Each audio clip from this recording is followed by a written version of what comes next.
एकता समाचार में सभी दर्शकों का स्वागत है। हमारे चैनल को सब्सक्राइब कीजिए, शेयर कीजिए। धन्यवाद। आज हम खड़े हैं डूंगरपुर जिले के सागवाड़ा नगर पालिका क्षेत्र, जहां हमारे बीच हमारी बेटी आज आई है। हम आपको रूबरू करवाएंगे एकता समाचार के माध्यम से। इनको क्या मदद मिली केंद्र सरकार से, राज्य सरकार से, किन कठिनाइयों का सामना इनको करना पड़ा, इसी विषय में हम आपको ले चलते हैं सागवाड़ा एकता समाचार के माध्यम से। बेटी पहले तो बताइए, एकता समाचार में पहले तो आपका स्वागत है। हम थैंक यू। बेटी बताइए, आप आज सागवाड़ा आई हो, बताइए किन कठिनाइयों का सामना आपको करना पड़ा। वहाँ का माहौल बहुत ज़्यादा खौफनाक था, बहुत ज़्यादा क्रिटिकल था। वहाँ के हर दिन हर पल हमें ये डर लगा रहता था, अब क्या होगा, अब क्या होगा। वहाँ पर हर 5 मिनट में हमने बम विस्फोट होते हुए देखे हैं, बिल्डिंग्स हिलती हुई देखी है। हमारा बहुत बुरे दिन गए वो। और अब यहाँ सागवाड़ा आके हमें बहुत रिलीफ लग रहा है। घर आके मैं वही बहुत सुकून से हम रह रहे हैं अब।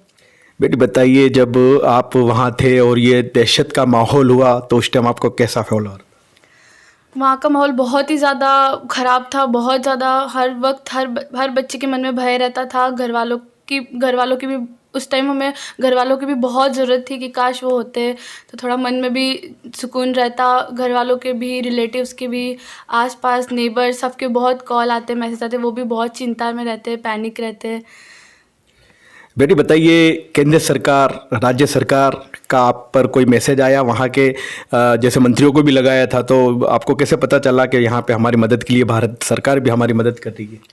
हमने जैसे ही युद्ध शुरू हुआ वैसे हमने वीडियोस बनाए ताकि हम इंडियन एम्बेसी को भेज सके, सेंट्रल गवर्नमेंट तक जा सके वो, ताकि वो हमारी जल्द से जल्द हेल्प करे और हमें घर ला सके। तो जैसे ही हमें हमारी यूनिवर्सिटी के थ्रू पता चला कि सेंट्रल गवर्नमेंट, माननीय प्रधानमंत्री जी मोदी जी हमारी मदद कर रहे हैं, हमें तब बहुत ही अंदर से हमारे में कॉन्फिडेंस आया, हमें विश्वास हुआ कि अब हम जल्द से जल्द निकल जाएंगे। बट थोड़ा बहुत डर भी था, लेकिन उनकी मदद से हम बहुत सेफली घर आ गए। आप कब से निकले हो? कौन सी तारीख से वहाँ से निकले आप?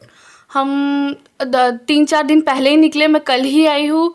हम 3-4 दिन पहले निकले और पहले हमें बॉर्डर क्रॉस करवाया गया, जिसमें 10-12 घंटे हमें वेट करना पड़ा।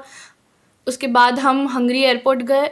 हंगरी एयरपोर्ट में इंडियन एम्बेसी वाले भी वहाँ आए हुए थे। उन्होंने हमारा बहुत झंडा लहरा के हमारा स्वागत किया, हमारा खाने पीने का सबका ध्यान दिया।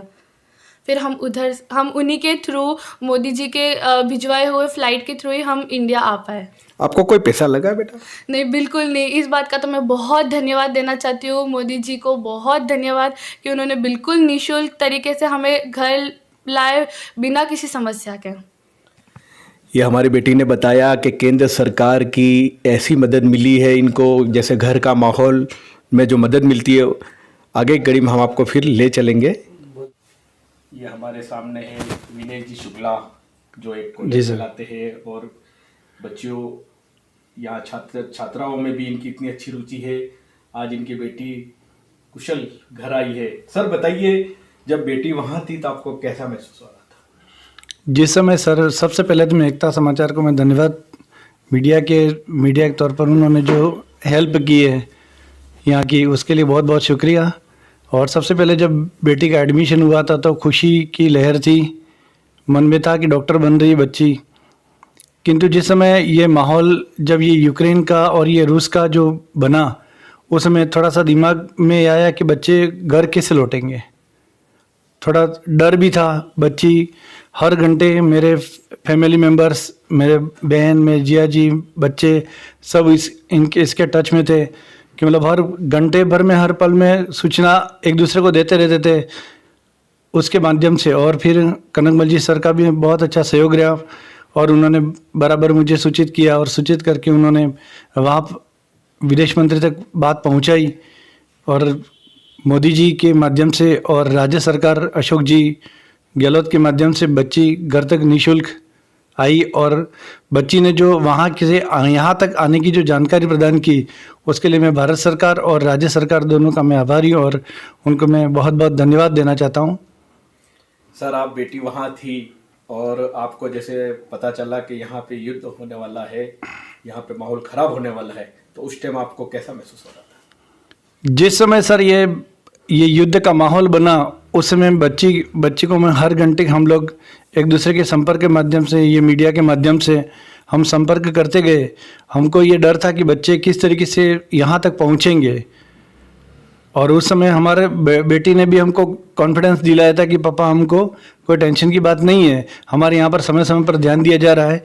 और यूनिवर्सिटी और वहाँ के जो डीन है, हेड ऑफ़ द डिपार्टमेंट के डीन है, उनसे भी मेरे बराबर मैं उनके माध्यम से मैं संपर्क करता रहता था कि बच्चे वगैरह सुरक्षित हैं। उन्होंने भी कहा कि बिल्कुल सेफली आपके घर पहुँचेंगे। और जिस समय वो 4-5 दिन पहले उनको जब ये शुरुआत की उन्होंने, तो यूनिवर्सिटी जो हॉस्टल है वहाँ उनके माध्यम से बस हुई, आगे अपने भारत का झंडा ट्रैवल्स के आगे लगाया हुआ था, और वो हंगरी बॉर्डर पर रुके। हंगरी बॉर्डर में भी अपने हंगरी देश ने भी बहुत, उनको भी मैं धन्यवाद देना चाहता हूँ। और हमारी जो एम्बेसी जो मोदी जी के द्वारा लगाई हुई थी, उन्होंने बच्चों का बहुत अच्छे से ख्याल रखा और ध्यान रखा कि मतलब किसी प्रकार के बच्चे को किसी प्रकार की खरोच भी नहीं आनी चाहिए। और उस समय रूस सैनिकों ने भी अपनी सहायता अपने साथ करी, और उन्हें खाने पीने का भी कोई किसी प्रकार का कष्ट नहीं आने दिया। हमारे केंद्र सरकार और राज्य सरकार को क्या कहना चाहते हो?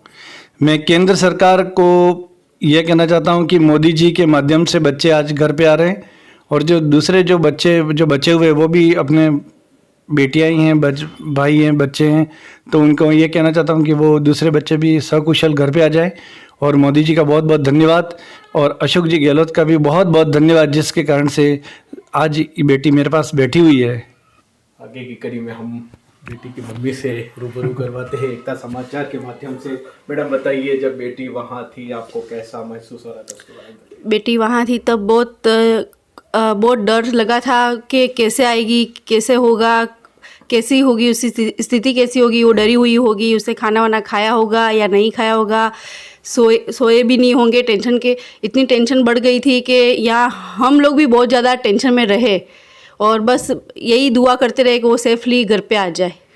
सर बताइए, यहाँ उदयपुर, जयपुर से उदयपुर से डूंगरपुर से सागवाड़ा लाने में क्या सुविधा रही राज्य सरकार की? जी सर, जिस समय बेटी वहाँ से हंगरी बॉर्डर पे थी, तो उस समय हम लोग चिंतित थे बहुत। मेरी सिस्टर्स, मेरे जिया जी, मेरे भांजे भांजियाँ, सब लोग इस माध्यम से हम पर बार बार सकुशलतापूर्वक समाचार पूछते रहते थे, एक हर घंटे में। किंतु बेटी जब फ्लाइट में बैठी मोदी सरकार के माध्यम से, तो दिल्ली सकुशल शाम को आ गई, और फिर ममता मैडम ने उनको राजस्थान हाउस के अंदर उनको रात रेस्ट करवाया, अच्छे से खाना वाना खिलाया। उसके बाद पुनः एयर माध्यम से उनको उदयपुर तक, दिल्ली से उदयपुर तक उनको निःशुल्क व्यवस्था करके उनको उदयपुर छोड़ा। और उदयपुर कलेक्टर साहब ने और डूंगरपुर कलेक्टर मैडम ने, दोनों ने मिलकर के हमारे यहाँ तक बच्ची को बाय कार, प्रत्येक बच्चे के लिए कार का उन्होंने व्यवस्था की, और आज घर तक उन्होंने छोड़ा। बहुत बहुत धन्यवाद साहब। ठीक, thank you very much sir. Ekta Samachar को बहुत बहुत धन्यवाद सर। हमारे बीच परिवार के साथ इनके मासा जी भी है, राजेंद्र जी बताइए, जब यहाँ आपको पता चला कि बेटी आई है, और बताइए कि क्या महसूस हो रहा था आपको? मैं जब से ये युद्ध शुरू हुआ, जैसे मीडिया पे हम समाचार देखते थे, सर्वप्रथम मैंने विनय जी से वही संपर्क किया कि कैसे है बेटी का, क्या समाचार है, वो सुरक्षित है, जल्दी से उसको कॉल करोगे आप यहाँ पे आ जाए। और उसके लिए प्रयासरत थे। ये दोनों मम्मी पापा दोनों चिंताग्रस्त थे, तो निश्चित रूप से मैंने उनको थोड़ी सांत्वना दी कि सेफली निश्चित रूप से आ जाएंगे। और इसके लिए राज्य सरकार, भारत सरकार दोनों का सहयोग जो प्राप्त हुआ, उसकी वजह से बच्चे सुरक्षित रूप से अपने घरों में आ रहे हैं। तो निश्चित रूप से दोनों केंद्र सरकार और राज्य सरकार का हम आभार व्यक्त करते हैं, और सहयोग के लिए धन्यवाद। शेष जो बच्चे रहे हैं अभी भी, वो भी निश्चित रूप से सुरक्षित रूप से सरकार के प्रयास से घरों में आ जाएंगे। इसलिए सभी जो माँ बाप जिनके अभी बच्चे वहाँ फंसे हुए हैं या रास्ते में हैं, आपको भी ज़्यादा चिंता करने की ज़रूरत नहीं है। निश्चित रूप से हमारी देश की सरकार इसके लिए जागरूक है और सतत प्रयास कर रही है। निश्चित रूप से बच्चे सभी सुरक्षित रूप से घर आ जाएंगे। धन्यवाद धन्यवाद।